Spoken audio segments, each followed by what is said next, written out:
तो चैप्टर 1 के एंड में हमने देखा था कि जो यांग चुआन होता है वो यांग यूई की बॉडी में आ गया होता है और वो नोटिस करता है कि जो यांग यूई है वो उसका फ्यूनरल में बैठा है और वो समझ जाता है कि यांग यूई अभी तक मारी जा चुकी है। तो अब चैप्टर 2 के स्टार्टिंग में दिखाया जाता है जो हमारा मेन कैरेक्टर है वो सोचता है ओह तो यांग यूई का फ्यूनरल है।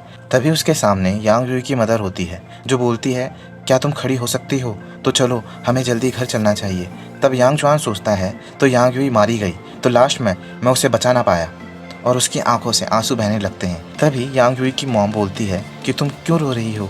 तो यांग चुआन सोचता है रो रहा हूँ, पर वो गुस्सा होकर यांग यूई की मॉम पर चीखता है और बोलता है कि मैं लड़का हूँ और एक लड़का कैसे रो सकता है, वो तो बस मेरी आंखों से पानी आ रहा है। तब वो अपनी वॉइस को नोटिस करता है और बोलता है मेरी वॉइस को क्या हो गया, और खांसने लगता है। गले के अंदर हाथ डाल देता है कि इस आवाज़ को क्या हो गया। गुस्से में चिल्लाते हुए बोलता है कि मेरी चेस्ट में ये 2 बंदे के पीसेस किसने रख दिए, और कपड़े के अंदर देखने लगता है। उसकी मदर पीछे से बोल रही होती है यांग यूई ये तुम क्या कर रही हो, और हमारा मेन कैरेक्टर अंदर झांकने लगता है तो वो शॉक्ड हो जाता है और बोलता है क्या ये क्या हुआ, मैं तो एक गर्ल बन गया। और फिर वो सबके सामने अपने नीचे भी देखने लगता है। उसकी मदर की हालत कैसी हो जाती है ये आप देख सकते हैं। तभी हमारा मेन कैरेक्टर एक ज़ोरदार चांटा पड़ता है और जिसने ये चांटा मारा होता है बोलता है कि तुम्हें कोई शर्म है या नहीं, अब तक चैन नहीं पड़ा मेरा यहाँ इतना मजाक बनवा कर। तभी उसकी माँ रोकती है और बोलती है कि तुम इतने हार्श हो रहे हो, तुम्हें इतने हार्श होने की ज़रूरत नहीं है। तभी वो आदमी बोलता है कि क्या तुम उस अपने दोस्त को जानती हो जिसकी फ़ोटो हर न्यूज़पेपर के फ्रंट में आ रही है। तो हमारा मेन कैरेक्टर कंफ्यूज होकर पूछता है कौन दोस्त। उसकी मदर भी बीच में आकर बोलती है कि यांग चुआन वो सिर्फ एक सिंपल लड़का है जो उसे सिंपली सेव करना चाहता था, वो कोई बुरा पर्सन नहीं था। हमारा मेन कैरेक्टर गुस्सा होकर बोलता है अबे ओए अंकल कौन है तू और कहाँ से आया है। अबे कौन है बे तू, प्रधानमंत्री। और तेरी हिम्मत कैसे हुई मुझे मारने की, आज तक मेरे बाप में भी इतनी हिम्मत नहीं हुई कि मुझ पे वो टच कर सके, तेरा हिसाब किताब अभी करता हूँ। और वहाँ पे बढ़ जाता है उसको मारने के लिए और बोलता है ले वापस जो तूने दिया। तभी उसकी माँ उसे पकड़ लेती है और बोलती है यांग यूई तुम्हें अपने फादर को नहीं मारना चाहिए। फिर उसका फादर बोलता है मुझे कोई फ़र्क नहीं पड़ता कि तुम्हारा उस ब्रैड के बीच में कैसा रिलेशन था, अब वो मारा जा चुका है तो आज से एक समझदार और तमीज़दार लड़की की तरह रहना शुरू कर दो और ग्रेजुएशन तक गुड गर्ल बनकर रहो और उसके बाद अच्छी फैमिली से मैं तुम्हारी शादी करवा दूंगा। तो सुनकर हमारे मेन कैरेक्टर को बहुत गुस्सा आ रहा होता है और वो बोलता है कि ये बास्टर्ड यांग यूई का फादर। तभी यांग यूई का फादर वहाँ से जाने लगता है और बोलता है कि जब हम घर पहुँच जाएंगे तो फिर हम फैमिली डॉक्टर को बुलाकर तुम्हारी हेल्थ और मेंटेलिटी को चेक करवाएंगे, मैं नहीं चाहता कि तुम ऐसी गार्बेज रहो। तभी उसकी मॉम हमारे मेन कैरेक्टर को बोलने लगती है चलो मेरी बच्ची घर चलते हैं। और हमारा मेन कैरेक्टर सोचता है मैं तो सही में यांग यूई की बॉडी में आ चुका हूँ। तभी वो बोलता है अपने फादर को रोक कर एक सेकेंड मेरी बात का जवाब दें, क्या वो इंसान यांग चुआन सच में मर चुका है। वही यांग यूई का फादर जवाब देता है कि कब का मारा जा चुका है, उसका फ्यूनरल तुम्हारे फ्यूनरल से 1 दिन पहले होने वाला था और अब उसका फ्यूनरल भी हो चुका है। तो इस रूम के नियर वाले रूम में उसका दाह संस्कार भी हो रहा है। तो सीन दिखाया जाता है जहां हमारा मेन कैरेक्टर अपनी बॉडी को जलते हुए देख रहा होता है और शॉक्ड होकर ज़मीन में बैठा होता है। तभी यांग यूई की मॉम उसे दिलासा देते हुए कहती है कि मेरी बच्ची तुम्हें इतना दुखी होने की ज़रूरत नहीं है, ये तो भगवान की इच्छा है। उस लड़की की फैमिली की इनकम तो इतनी भी नहीं थी कि इस सिचुएशन को एफर्ट कर सके, तो तुम्हारे फादर ने उनकी हेल्प करी। तभी हमारा मेन कैरेक्टर बोल रहा होता है कि ऐसा कैसे हो सकता है और सोचता है यांग यूई की बॉडी में मैं हूँ, मतलब यांग यूई मेरी बॉडी में होगी और यहाँ मेरी बॉडी के साथ यांग यूई भी जल रही है। तभी पीछे से आवाज़ आती है कि तो तुम ही हो जिसे यांग चुआन ने बचाया था। तो हमारा मेन कैरेक्टर बोलता है डैड। तभी यांग यूई की मॉम उसके डैड को बोलती है कि इतने अचानक यहाँ आने के लिए हम माफ़ी चाहते हैं, पर ये अपने सेवियर को लास्ट टाइम देखना चाहती थी। तभी वो यांग चुआन का फादर उसकी तरफ आते हुए बोलता है चलो देखते हैं, और उसके सामने बैठकर बोलता है सही में उस लिटिल किड की आंखें बहुत अच्छी थी, मुझे सही में उस पर प्राउड है। तभी हमारा मेन कैरेक्टर सोच रहा होता है कि मैं तो अभी कुछ भी नहीं बता सकता जो मेरे दिमाग में चल रहा है, मुझे इंतजार करना होगा जब तक यहाँ कोई ना हो। तभी यांग चुआन का फादर बोल रहा होता है कि मेरे बेटे की डेथ मीनिंगलेस नहीं रही, कम से कम उसके आखिरी टाइम में एक ब्यूटी उसे गुड बाय करने तो आई। और बोलता है मैं आशा करता हूँ कि तुम अब अपनी लाइफ हैप्पीली जीना शुरू करोगी और हमेशा स्ट्रांगली अपनी लाइफ जीना। तो हमारा मेन कैरेक्टर रोते हुए यस कहने लगता है। तभी उसका डैड बोलता है कि तुम क्यों रो रही हो, अगर वो यहाँ होता तो तुम्हें ऐसे रोते हुए देखकर ज़रूर उसे बुरा लगता, और उसके आंसू पोंछने लगता है। तो वो उनका हाथ दूर हटाकर गुड बाय करके जाने लगता है और सोचता है कि लगता है कि ज़िंदगी भर के आंसू मेरे आज ही निकल जाएंगे, और बोलता है चलिए मॉम चलते हैं। सोचता है पहले मैं यांग यूई के कमीने बाप से निपट लूं, फिर अपने बाप से निपटूंगा, तब तक डैड मेरा वेट करना। तो सीन में हमें यांग यूई की फैमिली का सीन दिखाया जाता है जिसमें डॉक्टर आया होता है और वो वही डॉक्टरों वाले डायलॉग को बोलता है कि घबराने की ज़रूरत नहीं है, सब ठीक है, बस उसे थोड़े रेस्ट करने की ज़रूरत है, उसे करने दो।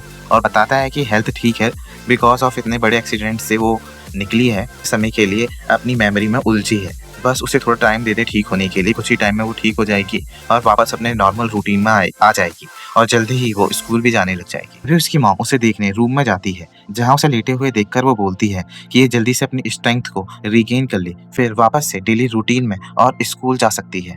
बोलती है कि अगर तुम्हें कुछ खाना है तो मुझे बता देना, मैं तुम्हारे लिए यहाँ बना दूंगी, अभी मैं जा रही हूँ। तभी वो आंखें खोलती है और बोलती है, स्कूल जाना एक अच्छा मौका है, पर मेरे डैड कहीं बैठे हुए रो रहे होंगे, तो मेरे डैड से मिलना भी ज़रूरी है। तभी वो अपनी खुशबू को ही फ़ील करने लगता है और बोलता है, ये यांग यूई की खुशबू। तभी अपने आप को मारते हुए बोलता है, नहीं नहीं, मुझे ऐसा नहीं सोचना चाहिए, अपने लिए ही, और ये यांग यूई की बॉडी है, तो मैं ये सब नहीं सोच सकता। तभी वो सोचता है कि यांग यूई के पेरेंट्स और मेट्स नीचे हैं, तो यही सही टाइम है मेरा यहाँ से निकलने का। ही वो रूम से बाहर आकर बालकनी में खड़ा होकर वहां से जंप लगा देता है और सेफली नीचे पहुंच जाता है और आगे गेट की तरफ बढ़ने लगता है और सोचता है कि जहाँ से मैं कूदा वो पूरा 2 मंजिला था, जब मैं इसे कूद गया तो ये गेट क्या है, मुझे बस गेट पर चढ़कर यहाँ से बाहर कूदना है।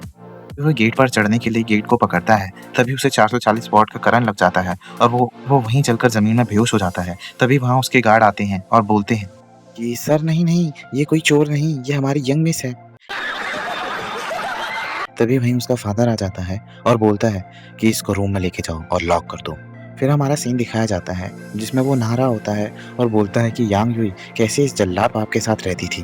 तभी वो अपने डैड के बारे में सोचने लगता है कि मैं जानता हूँ कि वो पक्का पेन में होंगे। तभी वो सोचता है, मुझे ये सब नहीं सोचना चाहिए, पहले मुझे नहा लेना चाहिए। फिर उसकी नाक से खून आने लगता है और बोलता है कि इस बॉडी के साथ मैं कैसे नहा सकता हूँ। तभी उसकी मॉम की आवाज़ आती है जो यांग यूई से कहती है, यांग यूई क्या तुमने नहा लिया, खाना रेडी हो चुका है, आकर खाना खा लो। तभी वो बोलती है कि हाँ मैं आ रही हूँ। तभी वो सोचता है कि ये कितना फ्रस्ट्रेटिंग है, इस हालात में मैं कैसे खुद को काम रख सकता हूँ और मैं पता नहीं कहाँ फंस गया। तभी वो सोचता है कि ये सब तब से शुरू हुआ जब से वो टोपीबाज दिखा था। वो मुझसे बोल रहा था कि मुझे डीमन बीस्ट को मारना है, उसके बाद वो दिखा ही नहीं, पता नहीं वो कहाँ गया। एक बार जब वो मुझे मिलेगा तो पक्का उसको बहुत पीटूंगा और उससे इन सब की एक्सप्लेनेशन मांगूंगा। तभी उसके बाथ टब में कोई इसके पैर पकड़ लेता है और बोलता है, यस मैंने ढूंढ लिया। और बाथ टब से निकलता हुआ बोलता है, मेरे लॉर्ड हीरो, फाइनली मैंने आपको ढूंढ लिया, आप जहाँ जाएंगे मैं वहीं आऊंगा, चाहे आप कोई सा भी रूप ले लो, मैं आपको ढूंढ ही लूंगा। और फिर ठरकियों की तरह तलवी और पैर को चाटने लगता है। फिर मारने का आएगा तू, फिर मारने का आएगा। ये सब देखकर यांग यूई का दिमाग खराब हो जाता है। वो उसे इतनी जोर से लात मारता है कि वो दीवार में धंस जाता है और बोलती है, तो ये तू है टोपीबाज, तेरी वजह से ही ये सब स्यापा खड़ा हुआ है। जिसकी आवाज़ सुनकर उसकी मॉम गेट पर आ जाती है और बोलती है कि बेटा क्या वहाँ सब कुछ ठीक है, क्या तुम्हें कोई चीज़ चाहिए या मेरी हेल्प की ज़रूरत है।